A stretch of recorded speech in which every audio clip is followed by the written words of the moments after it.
we're going to look at the so-called Portsmouth works along the Ohio River. Now, this is an ancient earthwork, which, according to some, which would be of interest to you fellas, that was an ancient gigantic serpent effigy. And it stretched across, it actually, one end was here at this square with elongated mounds here, and then it stretched over the Ohio River. This is from the Squire and Davis survey, because most of it doesn't exist anymore.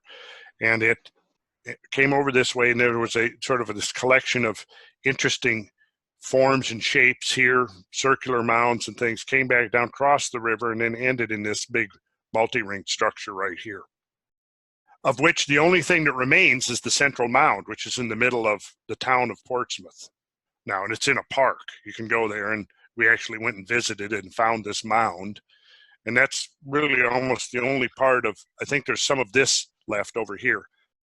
So this is a close-up of the multi-ringed structure, which of course we now know that lots of ancient peoples were very obsessed with multi-ringed structures and circular structures and so on. Interestingly, you'll notice, that there are breaks within the rings. So let's go to the next one here. Like the widths are like 2 and 1. Mm-hmm. Yeah, like 2, 2, 1, 1. Yeah. So here is a colorized version. Now, this square here is just about almost exactly the same size as the square base of the Great Pyramid for scale. Oh, man, wow. Yeah. So this was quite a magnificent undertaking. Yeah. And it required, the total mounds here was, because it's 5 miles from one end to the other end. So, if you take this and like this causeway with these double mounds, there's 10 miles of double mounds here just in the causeway itself. So this is a gigantic undertaking. Yeah. Okay, so now we come back to the ring structure of Atlantis, and at scale, here is the Portsmouth circle placed in there, which fits very nicely. It does, and the Temple of Poseidon exactly fits right inside this ring here. See that? So there's the city plan of Atlantis with the Portsmouth ring structure superimposed at the same scale. And interestingly, the scaling ratio between this ring structure and the city plan of Atlantis is very, very close to the scaling ratio between the city plan of Atlantis and the Richat structure. Wow. Okay, so back to the question you asked at the beginning of this podcast. Is that a coincidence that I cannot worry about, Randall, or does that have some actual meaning? Do I need to stay awake tonight thinking about that? No, I would say you don't need to worry about it.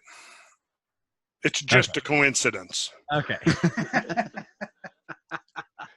Okay, then if I take that Portsmouth multi-ring circle, magnify it by 10.8, and lay it on the city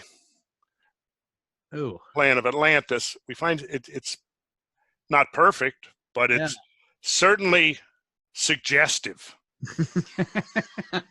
No, you can stay awake because of that.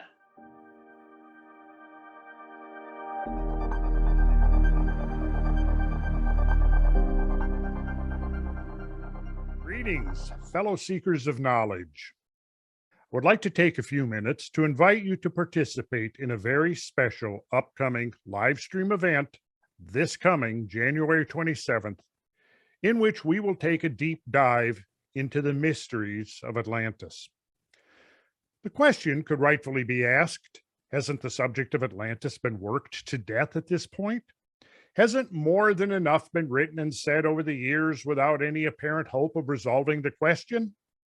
A couple of thousand books have been written on the subject, proposing literally dozens of solutions and various locations around the world as the site for Plato's fabled lost civilization.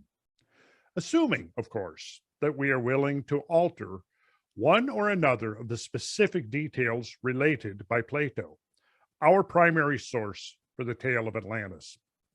The most prominent detail provided by Plato's narratives concerns the geographic location of Atlantis. And I quote from the dialogues, "This power came forth out of the Atlantic Ocean, and there was an island situated in front of the straits, which are by you called the Pillars of Heracles." In spite of that unambiguous statement just quoted, the question of Atlantis is currently being kept alive by myriads of researchers who, over the years, have abandoned the details of Plato's narrative to a greater or lesser extent in order to propose some alternate location, which may have a number of parallels with his original account, but which also requires significant departures from the purity of the narrative as relayed by Plato. Sites that have been proposed for the location of Atlantis have included Crete, the island of Santorini, Tunisia, Mauritania, Anatolia, Carthage, Antarctica, the British Isles, Greenland, the Celtic Shelf, Cuba, Bermuda, and so on. In the early days of Atlantis research from the late 19th century up until the 1970s, most researchers put the location in the mid-Atlantic Ocean in the area of the Azores Islands, which was considered to be the most consistent with Plato's geography as expressed in his two dialogues, Timaeus and Critias, and as expressed in the aforementioned quote. However, in the 1970s, a number of geologists set out to examine the plausibility of an Atlantic location for Atlantis and concluded that there was no evidence for any sizable sunken landmass that could ever have satisfied Plato's criteria, and therefore dismissed his account as mere fable, or perhaps a political allegory, but not a real place.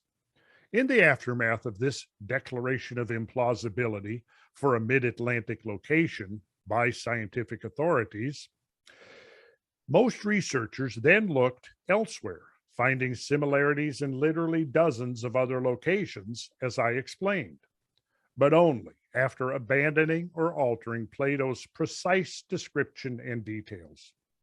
With so many conflicting interpretations, a serious researcher might conclude that the problem is hopelessly intractable and not worthy of scientific scrutiny. On the other hand, I would suggest that the scientific dismissal of a mid-Atlantic location was premature, and the subsequent tangents embarked upon by researchers only muddied the waters and threw the quest for Atlantis, if it existed, off track. I am arguing that it is time to go back to the source and examine to what extent Plato's precise details might be supported or refuted by modern scientific knowledge. I have covered much of this material in my Kosmographia podcasts, but there is more to be said. And the goal with this live stream is to provide a succinct and condensed interpretation of Plato's remarkable story in the light of modern scientific knowledge, and perhaps to lay the groundwork for an upcoming expedition